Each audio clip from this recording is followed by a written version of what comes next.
ছিলাম থাকবো সাথে, চলো যাইবো চলো বাংলাদেশ, চলো বিশ্ব উঠানে, চলো বাংলাদেশ, চলো বিজয়ের গানে, চলো বাংলাদেশ, চলো বিশ্ব উঠানে, চলো বাংলাদেশ। যখন আমরা একসাথে মিলেমিশে কাজ করব এবং শুধু কাজ করব এটা না, এই ধারাবাহিকতা অব্যাহত রাখতে হবে, মানে চলমান রাখতে হবে, তখন আমাদের দেশ ও জাতি সুন্দরভাবে গড়াতে হবে। আপনারা হয়তো নিশ্চয়ই জানেন যে আমাদের কর্মসূচিটা শুধুমাত্র পরিষ্কার পরিচ্ছন্ন ট্রাফিক নিরসন শুধু এইটুকু না, আমাদের কিন্তু বৃক্ষরোপী কর্মসূচিও আছে, যেটা আমাদের পৃথিবীর এবং বাংলাদেশের ভারসাম্য রক্ষা করবে।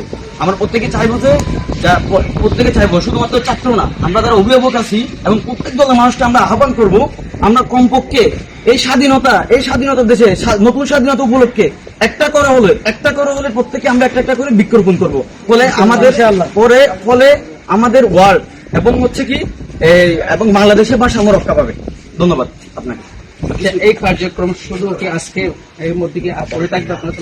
আচ্ছা, আমি যেটা বলতে চাচ্ছি, আমরা হচ্ছে একটা এক্সাম্পল হিসাবে আমরা দেখাই দিচ্ছি, এই যে আমরা কিন্তু এই কোনাপাড়ায় আমরা কিন্তু প্রত্যেকদিন আসতে পারবো না, আমরা আজকের মাধ্যমে ওনাদের দেখাই দিতে যাচ্ছি যে আপনাদেরও এইভাবে কাজ করা লাগবে, এবং এটা আমরা জালেপানা ইউনিয়নে প্রত্যেক জায়গায় যাবো এবং সবাইকে দেখা দিব।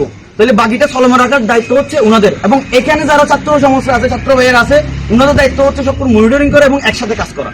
অতএব আমাদের সবকিছু কিন্তু কি হবে, মানে অব্যাহত থাকবে, অর্থাৎ চলমান থাকবে আমাদের কাজ করা, ইনশাআল্লাহ। ধন্যবাদ। করে দক্ষিণ পুরা জালিয়াপাড়া পর্যন্ত কি করা সম্পন্ন করা, ঠিক আছে। এখানে হচ্ছে নিতান্ত একজনের কোনো ধরনের কি নাই, একজন দিয়ে সবকিছু হবে না, আমরা সবাই একসাথে কি করবো, একসাথে হেল্প করবো। তাহলে আমাদের টোটাল যে পলিগুলো হয়েছে, আমরা দুজন মিলে একটা পলি ধরবো। এই যে আমরা প্রথমে হচ্ছে কি এই পাশে, এই যে আমি একটু দেখাই, এই যে এক হাতে এইটা ধরবো, আর এক হাতে মানে দুজন মিলে একটা কি ধরবো, পলি ধরবো, এবং আসার সময় সুন্দর করে আশেপাশে যে ময়লাগুলো আছে, এই দোকানপাটের মধ্যে যে ময়লাগুলো আছে, আমরা এগুলো সব এখানে ভরে নিবো। তাহলে আমরা প্রথম কথা হচ্ছে আমরা দুজনটা প্রথমে টিম হবো। হ্যাঁ, আচ্ছা, আমরা তো চাইলে একসাথে এদিক দিয়ে চলে আসতে পারি নাকি, আমরা এদিক দিয়ে তাহলে এখান থেকে যাত্রা শুরু করবো, যাত্রা শুরু করে একেবারে এইটুকু পর্যন্ত, সবকটা ওইটুকু পর্যন্ত, মানে এখান থেকে এসে এই যে এখান থেকে এসে এইটুকু পর্যন্ত নিয়ে সবকটা নিয়ে আমরা ওই ময়লাগুলো ওই জায়গার মধ্যে পরিবেশ করে রাখবো।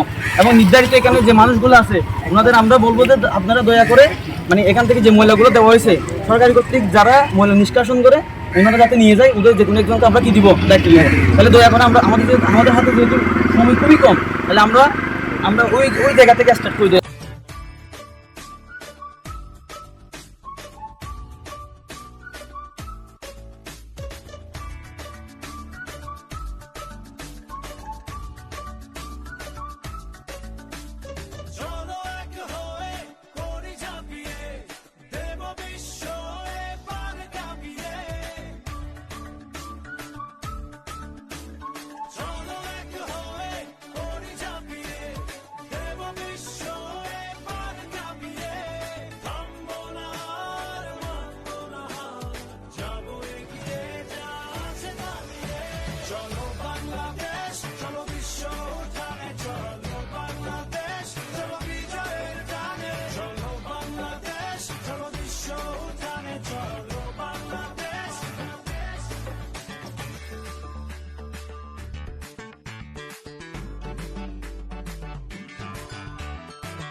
ক্যামেরা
এক্সাম্পল হিসাবে দেখা যাচ্ছে, যাতে আমরা পরবর্তীতে এভাবে হাত গরিব পারেন, ঠিক আছে। আরেকটা নতুন নিয়ে যারা দ্রব্যমূল্য তারা জনসাধারণ হলে এ দামের পরে কি ও এ দামের পরিপ্রেক্ষিতে অনেক দাম গিয়া বিক্রি করিবেন, অর্থাৎ মালামাল বিক্রি করিবেন। যদি অনেকে দাম যদি বেশিল ছাত্র বন্ধের অবহিত করিবেন, মতি সেনাবাহিনীর অ্যাকশন নেব।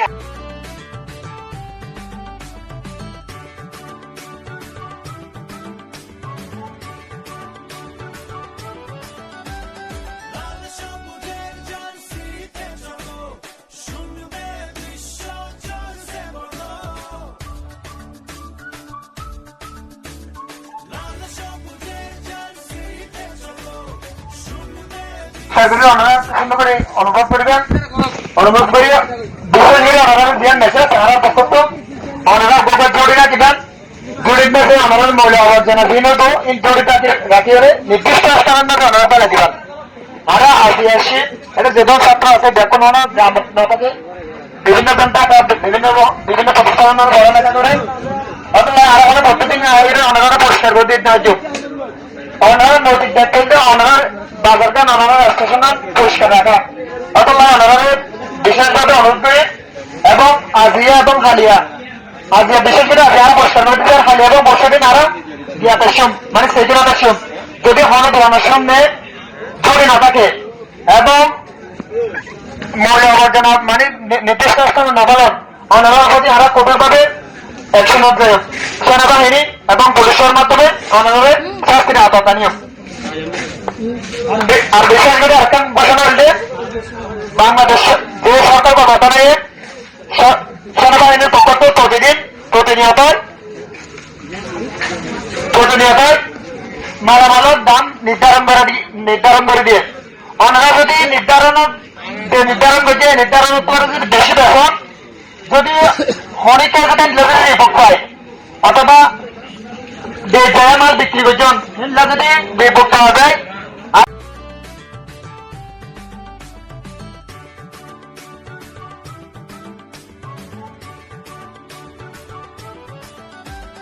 লাল সবুজের জার্সিতে চলো, শুনবে বিশ্ব চলছে বলো। লাল সবুজের জার্সিতে চলো, শুনবে বিশ্ব চলছে বলো।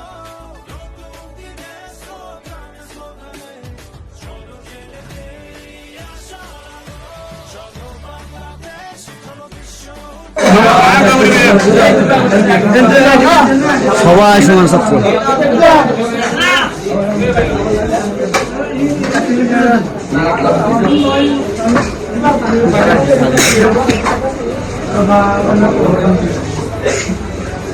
শাহিন মাংসটা ধরে গেল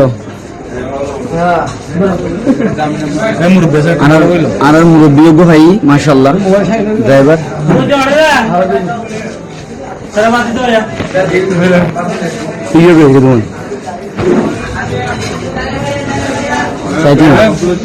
দেখি দেখি একটু ভাই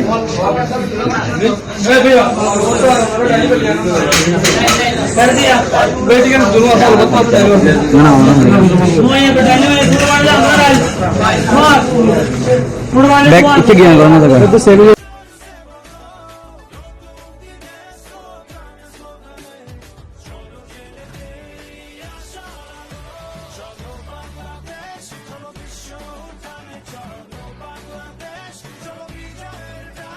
সামনেও তোমরা এভাবে একসাথে হয়ে বিভিন্ন কাজ করবা এই আশাবাদ ব্যক্ত করছি আমি, এবং সবাই একসাথে থেকে যে কোনো প্রকার অন্যায়ের বিরুদ্ধে একসাথে হয়ে প্রতিরোধ করবা। এতে ছাত্র সমাজের কোনো ভয় নাই, যে কারো বিরুদ্ধে যেই অন্যায় করবে তার বিরুদ্ধে কথা বলবা, এতে ন্যূনতম ভয় পাওয়ার কোনো দরকার নাই। এখন ছাত্র সমাজ সবাই এক, সুতরাং সবাই এক হয়ে যে কোনো অন্যায়কে রুখে দিয়ে আমরা সামনে এগোবো ইনশাআল্লাহ। এবং আমরা আজকে সকালে সোনারপাড়ার যারা কমিটিতে ছিলেন নেতৃবৃন্দের সাথে বসছিলাম, সেখান থেকে আমরা যে ঘোষণা নিয়েছি সেটা হচ্ছে দায়াপালং ইউনিয়নে বা সোনারপাড়া বাজারে বা এখান থেকে আরো যতগুলো স্টেশন আছে, এখানে কোনো প্রকার কোনো দোকানে যদি মাদক বিশেষ করে ইয়াবা গাঁজা বিক্রি করা হয়, সেগুলোর বিরুদ্ধে সবাইকে একসাথে 10,000 টাকার জন্য বলা হয়েছে। এবং কেউ যদি 24 ঘন্টা পরে কোন দোকানে যদি কোনো প্রকার গাঁজা পাওয়া যায়, সেনাবাহিনীর পক্ষ থেকে তাদের বিরুদ্ধে অ্যাকশনে যাবে বলে আমাদেরকে জানিয়েছেন। সুতরাং এবং আরো যেটা আমরা বলেছি, সোনারপাড়া বাজারে কোন প্রকার চাঁদাবাজি আর হবে না। সোনারপাড়া বাজার থেকে যে যেখান থেকেও কোন প্রকার চাঁদা নিতে পারবে না, সেটাই হোক। এটা আমরা সিদ্ধান্ত আসছি। আমরা আরো সিদ্ধান্ত নিয়েছিলাম, সেটা হচ্ছে কাঁচা বাজারে একটা হোয়াইট বোর্ড থাকবে, যেখানে প্রতিদিনের নিত্যপণ্য কোনটা কত করে বিক্রি করতেছে সেটা লেখা থাকবে, এবং প্রতিটা ব্যবসায়ী যারা আছে তারা কত টাকা করে কিনে আনছে সেটা রসিদও থাকতে হবে। এই বিষয়ে আমরা সবাইকে সচেতন করেছি। আরো সোনারপাড়ার এখানে বিভিন্ন রাস্তায় ফুটপাতে যেসব দোকান আছে, মালিক সমিতির নেতৃবৃন্দরা আমাদেরকে বলেছেন উনারা কয়েকদিনের মধ্যে সবগুলা কি করবে, নির্দিষ্ট জায়গায় নিয়ে যাবে, রাস্তা ফাঁকা করে দিবে এবং যানজট যাতে না হয় সেই ব্যবস্থা ওনারা নেবেন। আগামীকাল আমরা ইউনিয়ন পরিষদের যে কমিটি আছেন, চেয়ারম্যান থেকে শুরু করে পুরো ইউনিয়নের যতগুলো মেম্বার আছেন, সবার সাথে আগামীকাল আমরা একটা মিটিং এ বসবো।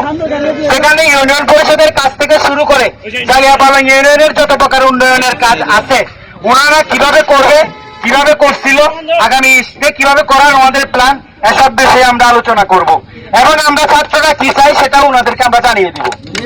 সুতরাং সব জায়গা থেকে, এবং এটাও বলেছে আগামীকাল সোনারপাড়া বাজারের যেহেতু এখানে পান এবং সুপারি একটা বড় ব্যবসা হয়, এখানকার ইজারাদার যারা আছেন ওনাদের সাথেও আমরা কালকে মিটিং এ বসবো। সুতরাং আমরা একটা সুন্দর সমাধান আসবো ইনশাল্লাহ। এবং গাড়ি ভাড়া নিয়ে আজকে কথা হয়েছে, গাড়ি ভাড়ার ঘোষণাটা আমি একটু দিয়ে দিই। এখান থেকে সোনারপাড়া থেকে কোটবাজার সিএনজি ভাড়া 15 টাকা করা হয়েছে। সোনারপাড়া থেকে কোটবাজার টমটম ভাড়া 10 টাকা, এবং সোনারপাড়া থেকে কক্সবাজার সিএনজি ভাড়া 70 টাকা। কিন্তু ছাত্রদের ড্রেস পরে কেউ যদি যায় তাদের কাছ থেকে নেওয়া হবে 60 টাকা করে।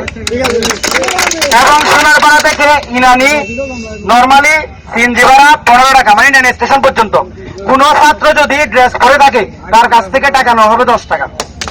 এবং ইনানির পর ওদিকে যত জায়গা আছে ছাত্রদের জন্য সব জায়গায় 10 টাকা করে কম, মানে এখান থেকে মনকালি ভাড়া যদি 60 টাকা হয়, ছাত্রদের থেকে নেওয়া হবে 50 টাকা। এখান থেকে বা অন্য জায়গায় যদি 40 টাকা হয়, ছাত্রদের থেকে নেওয়া হবে 30 টাকা। শর্ত হচ্ছে ছাত্রের ড্রেস থাকতে হবে, প্রিয় ভাইয়েরা। হ্যাঁ, সুতরাং আশা করছি আমরা বিভিন্ন নিউজের মাধ্যমে এবং ফেসবুকের মাধ্যমে আমরা এটা প্রচার করব। আমরা এখন এখানে সোনারপাড়ায় যারা ছিলাম তারা এখানে যাত্রী সাউলি যেটা ছিল সেটা একটু আমরা সুন্দর করার চেষ্টা করতেছি। এটা করে সন্ধ্যের দিকে আমরা ইনশাল্লাহ বিভিন্ন নিউজের মাধ্যমে আমরা প্রকাশ করে দিব। আশা করছি সবাই ভালো থাকবেন, সুস্থ থাকবেন। এ বলে আমি শেষ করছি। আসসালামু আলাইকুম।